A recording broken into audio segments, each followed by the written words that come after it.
Hello YouTube, it's Stacy and I'm making a video while in pre-op.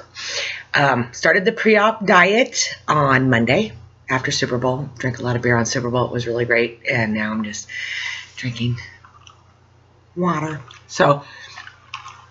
And enjoying it through a straw while I still can. So I wanted to make a quick video just to kind of update the status. The last video I made, I asked questions about, should I tell my family? Who should I tell? Why, blah, blah, blah.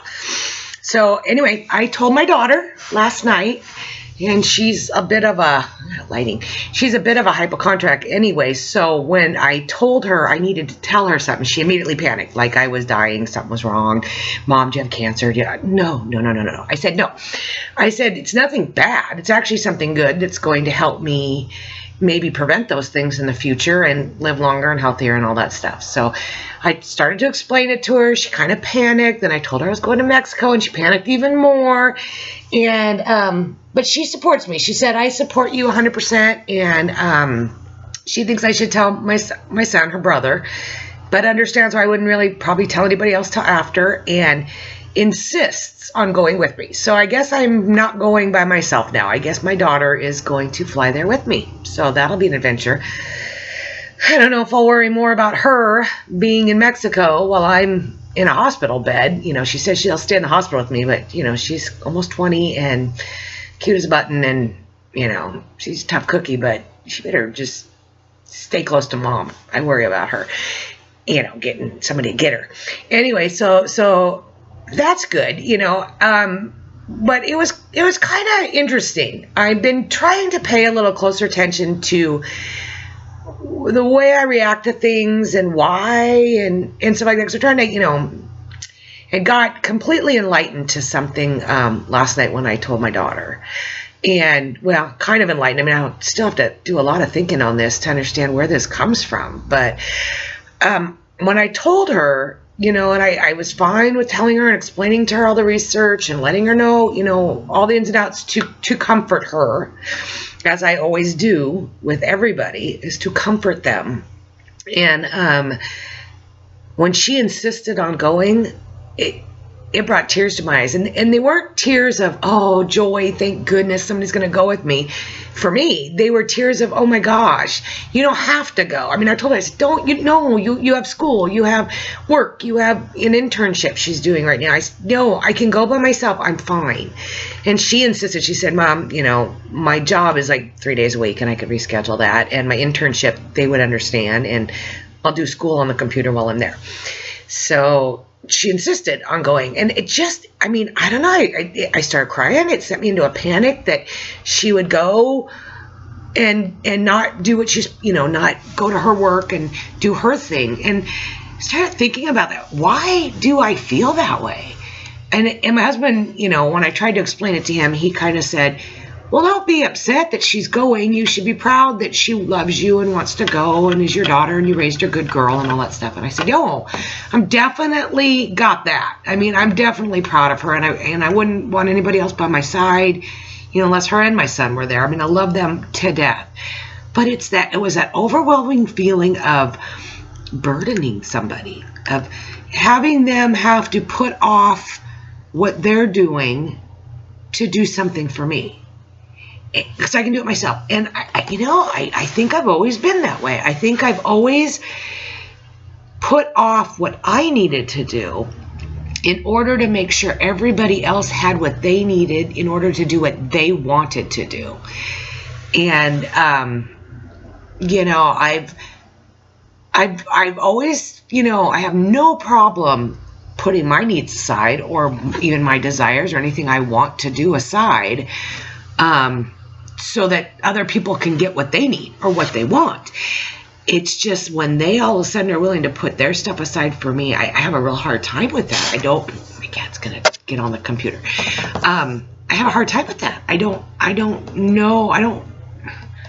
It's really weird.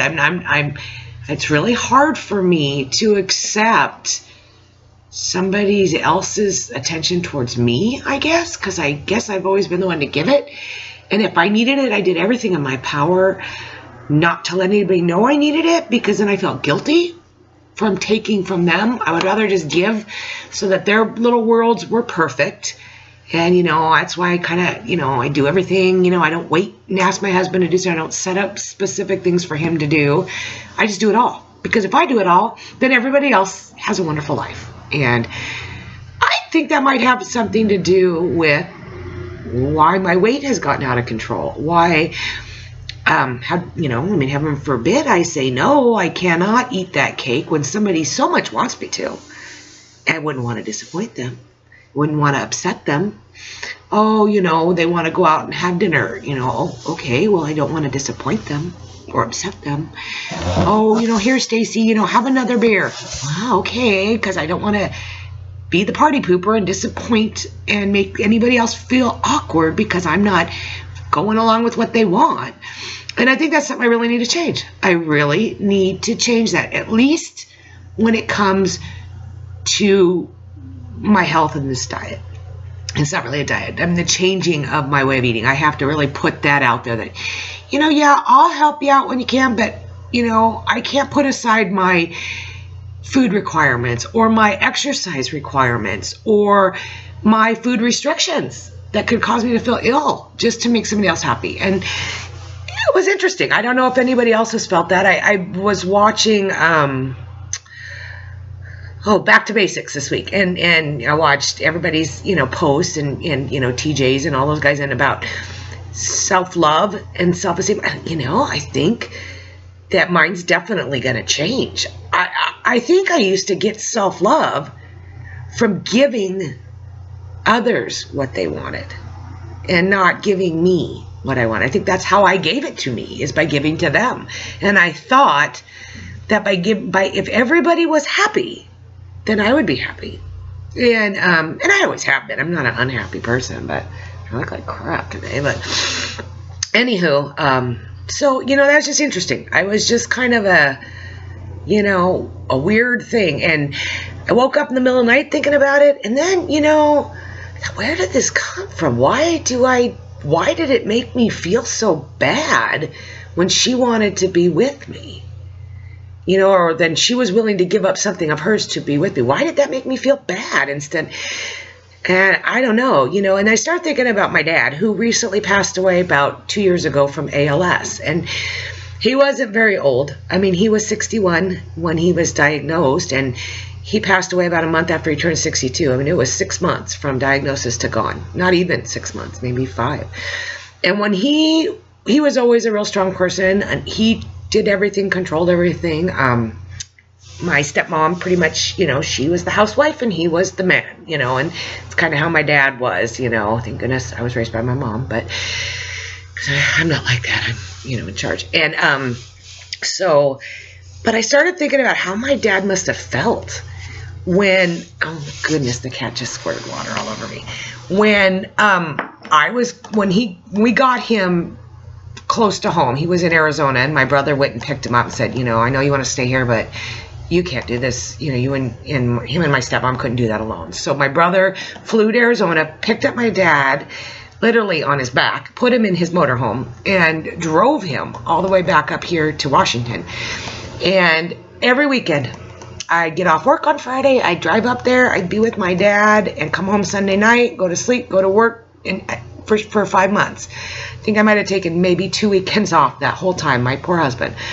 But I wanted to be there for my dad. I wouldn't trade it for the world. I cherished every single moment I got to be with that man, you know, but he was trapped in a body, he couldn't do anything. And I can only imagine what he must have been thinking. He must have been feeling like, oh, you know, everybody's putting off what they normally do to dote on me, to sit by me for hours on end. And I wonder if he felt bad about that. Like I feel bad that my daughter's willing to put off a week's worth of work, you know, and do her homework and sit in a hospital room with me for 3 days in Mexico. And in you know, the hotel room probably would be fun for her, but I don't know, it's very strange. And I look at how I felt about my dad, and I wouldn't have traded it for the world.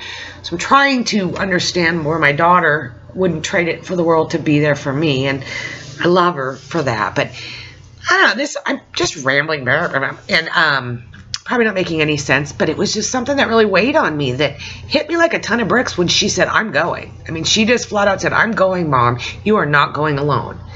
And it set me into a panic. And so, I don't know. I mean, if anybody's had anything like that, or a similar issue that they were enlightened to upon this journey, I know there's a lot of things that I'm going to find out about myself along the way, and this is something I discovered pre-surgery, but I'm sure I'll find out more after surgery, and as I go through my journey, I'll maybe understand it more. And it probably has to do with self-loving, or not self-loving for myself, and maybe self-esteem. I don't know. And I don't know. So anyway, any comments on that would be great. Other than that, I've started my protein, and I've tried the Matrix, one of the nectars. It was okay. It was the peach orange fuzzy navel thing, and I've never been much of a peach person, but I got the banana. I can't wait to try that. And then I got the Elite mocha, coffee mocha flavored, and a chocolate one that I'd gotten on Groupon or something. And they're all pretty good so far. Boy, talk about 2 shakes a day. That's it. And then come home and have dinner. Boy, I'm ready for dinner. This is going to be interesting. I can't wait till I'm not hungry anymore. But so that's great. And I wanted to wrap this up because I'm already at 11 and a half minutes. But just do a shout out to VSGKell. She had her surgery yesterday, and haven't seen anything from her yet, but sure hope she's doing great. And I'm sure we'll all get a video post if you follow her. She's from up in Washington as well, and I'm Portland, she's Washington, and I think she's gonna do awesome. And so keep your eyes open for her. VSGKell, K-E-L-L is hers if you want to follow her. She's just starting. She said she'd keep the loser's bench warm for me, and I'll be joining her on the 17th of February. Other than that, I'm gonna cut this off because I've gone way too long, and just want to tell everybody thanks for all the support, and I appreciate all your comments. And I'm very excited, and very excited. I'm just excited. So, and now my baby's going with me, so I guess I'm even more excited. I just should do it up by myself. Anyway, any opinions on what that's all about? Because I only experienced it. I have yet to figure out what the heck the whole thing is about. So anyway, I'll get back to you guys maybe this weekend and touch base with you a week before. And and I did my weight the day on Monday when I started my pre-op. It's 260. So we'll see what it is. I'll probably weigh on Sunday, the day before surgery, and call that as my surgery date, because I'm probably not going to change much between Sunday and in 24 hours. And because I don't have my scale in Mexico, so getting a cold. Anyway, and then I'll go from there every Monday. So maybe I can drop some pounds between now and Sunday the 16th, and I will post that weight. Probably do a video before I leave, and probably do a couple when I'm in Mexico freaking out. So have a great day. Have the great rest of the week, and I will talk at y'all later. Find the off button. Bye.